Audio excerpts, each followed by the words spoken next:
Саламатсыздар ма, құрметті білім алушылар? Мен Себепбаев Аслан Жанатайұлы, дене тәрбиесі пәнінің оқытушысымын.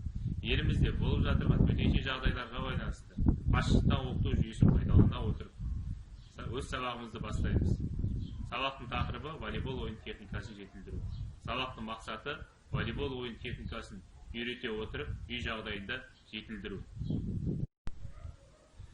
Волейбол ойынның шығу тарихына тоқталып өтетін болсақ, 1895 жылы Америка құрама штатының колледж оқытушысы Уильям Морган ойлап тапқан болатын.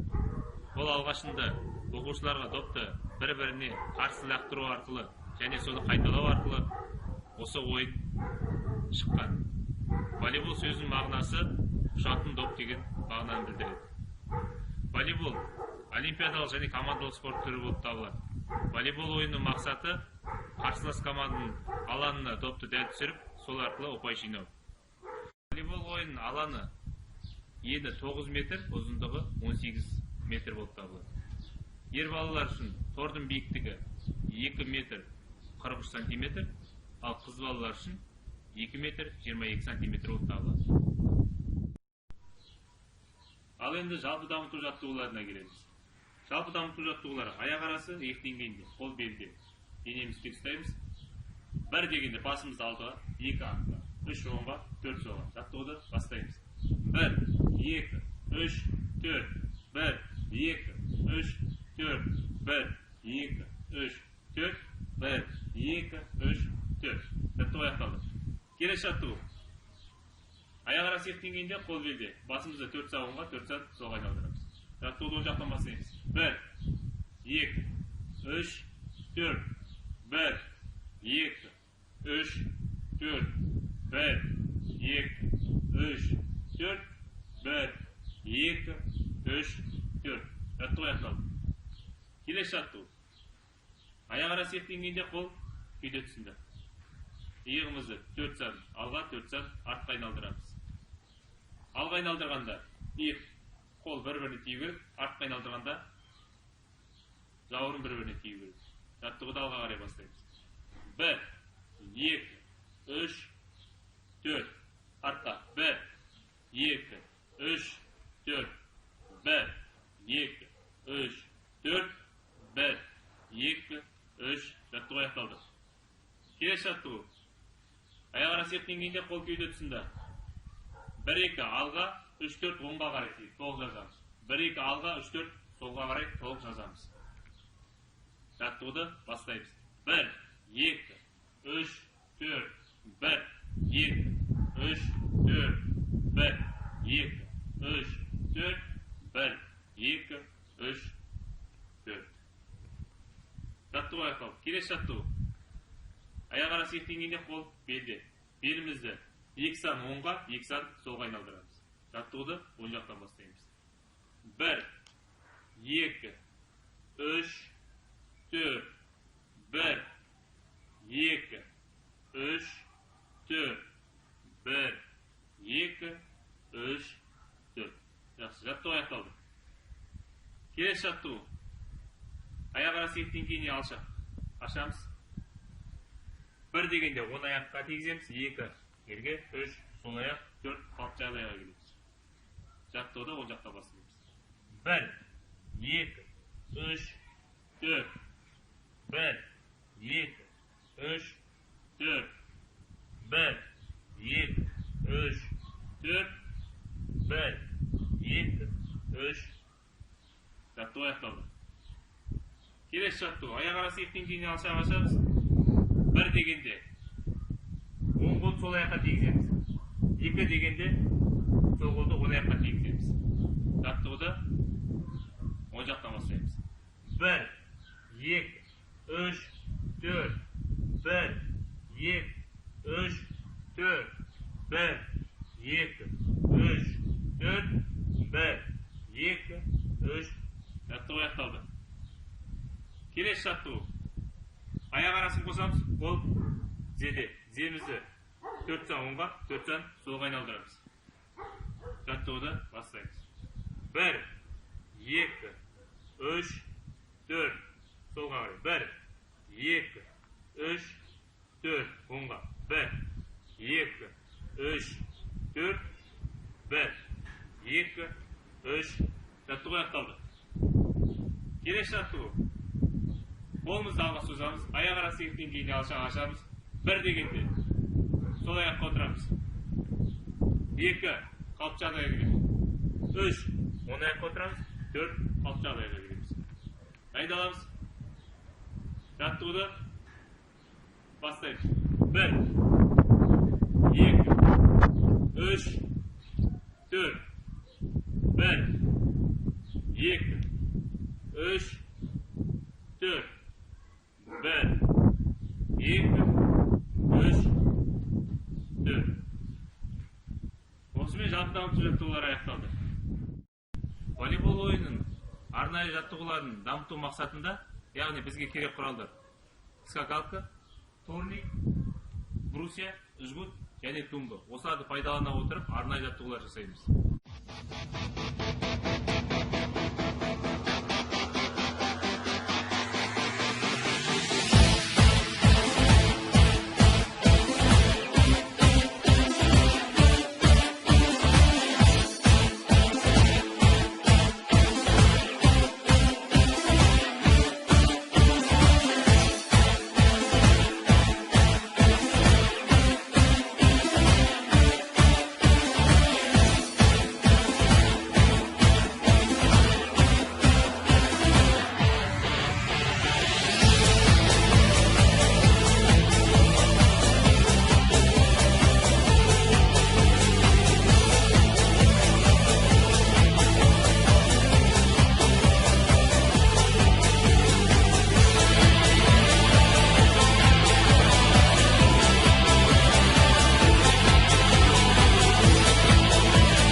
Сабақтың негізгі бөліміне көшеміз.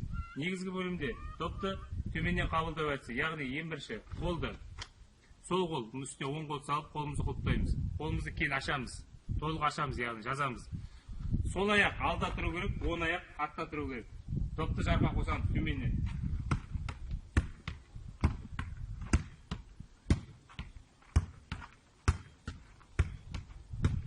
Осы жаттығуды 4-5 минут қайталаймыз. Келесі жаттығу. Допты жоғарыдан қосамыз ойынға. Жоғарыдан қосқан кезде саусақтар бір-біріне жақын орналасу керек. Допты қабылдаған кезде қол бастан жоғары болу керек. Допты яғни түсіріп алмауымыз керек.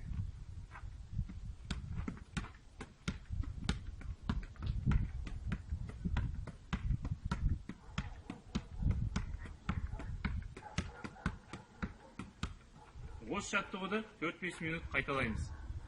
Келесі жаттығу. Допты ойынға қосу, яғни подача. Сол аяқ алда тұру керек, оң аяқ артта тұру керек. Қолымызды жоғары ұстаймыз, созамыз. Басымыздан төмен түсіріп алмауымыз керек. Қол созып, яғни қол осы деңгейде тұру керек. Ойынға қосарда сол қолмен допты жоғары жақтарымызда, оң қолмен допты Осы жаттығуды 10-15 рет қайталаймыз. Допты ойынға қосқанда доп алақанға толық тию керек. Келесі жаттығу допты өз бетімізбен төменнен қабылдау әдісін жетілдіреміз.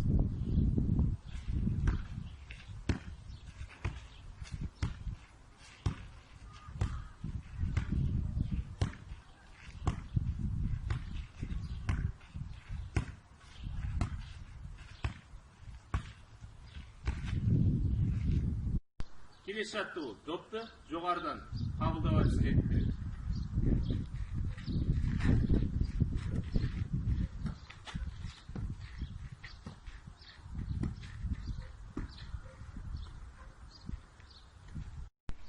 Келесі жаттығу допты ойынға қосу әдісі.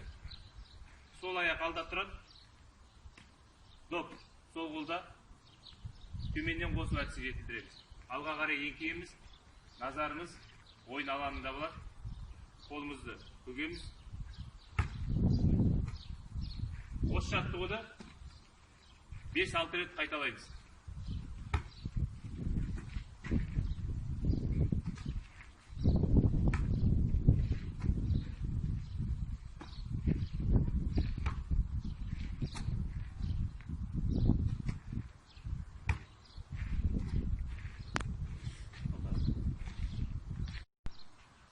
Ал енді келесі жаттығу допты жоғарыдан ойынға қосамыз.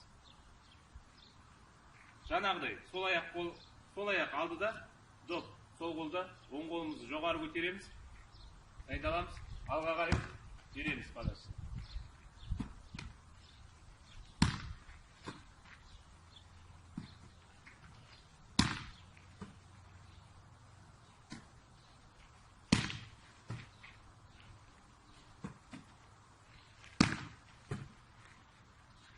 Осы жаттығуды 10-15 рет қайталаймыз. Енді допты қабылдау әдісін жетілдіреміз. Төменнен қабылдау әдісі.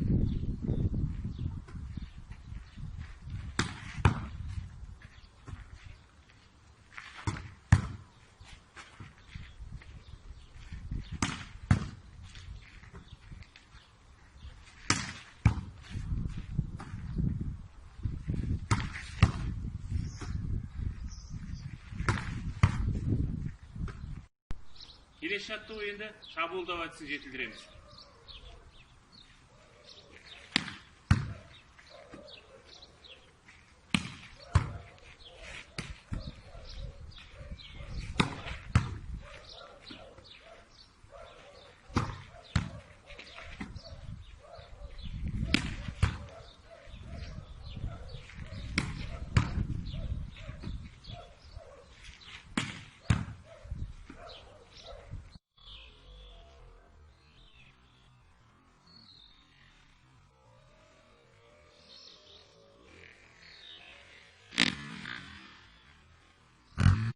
Көрсетілген жаттығуларды енді ойнатып көреміз. Допты төменнен қабылдау әдісі. Ойыншы 4-5 метр ара қашықта тұру керек.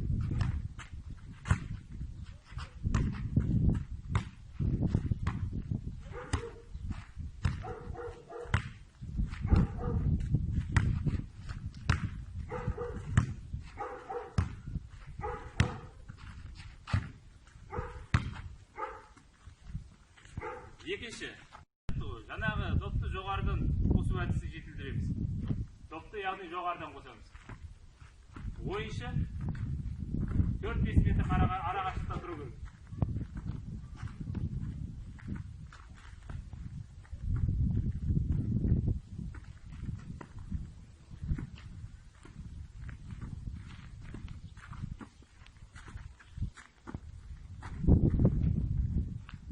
Келесі жаттығу төменнен қабылдау әдісі, жоғарыдан беру және шабуылдау әдісі. Сол үш жаттығуды жетілдіреміз.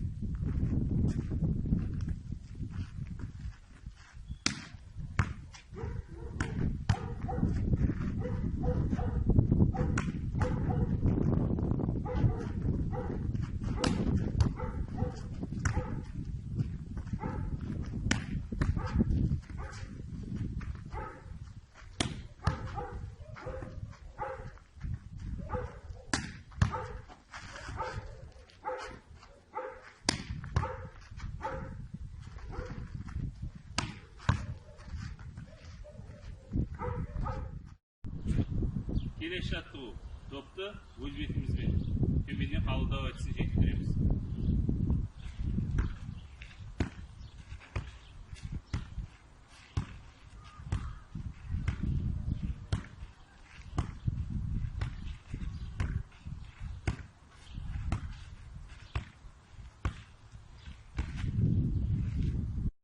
Келесі жаттығу. Допты жоғарыдан қабылдау әдісін жетілдіреміз.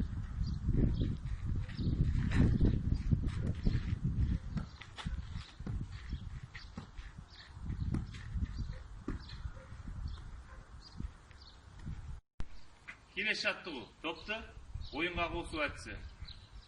Сол аяқ алда тұрады.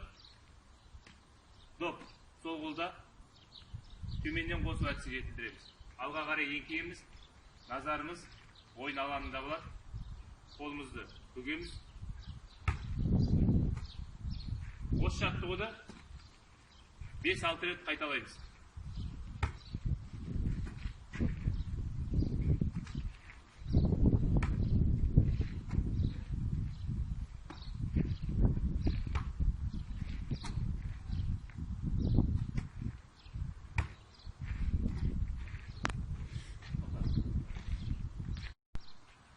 Ал енді келесі жаттығу. Допты жоғарыдан ойынға қосамыз. Жаңағыдай сол аяқ алдыда, доп сол қолда, оң қолымызды жоғары көтереміз. Дайындаламыз. Алға қарай береміз падасын.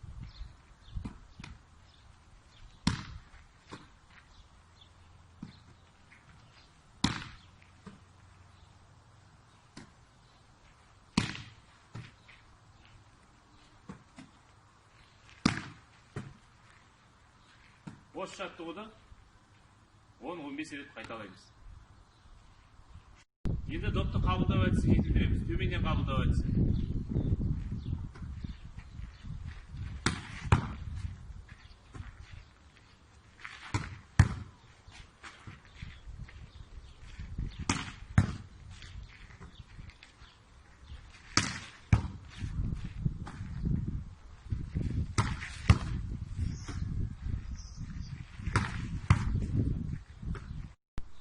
Келесі жаттығу енді шабуылдау әдісін жетілдіреміз.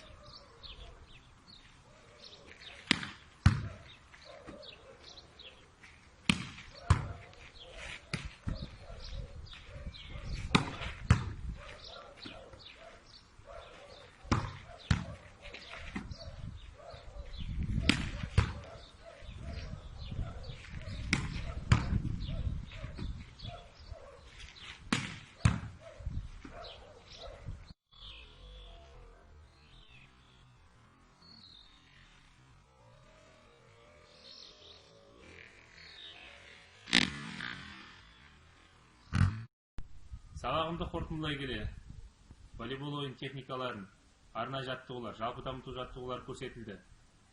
Осыған байланысты үйге тапсырма, үй жағдайында арнайы жаттығулардан, волейбол элементтерінен бейнеролик жасап маған жібересіздер.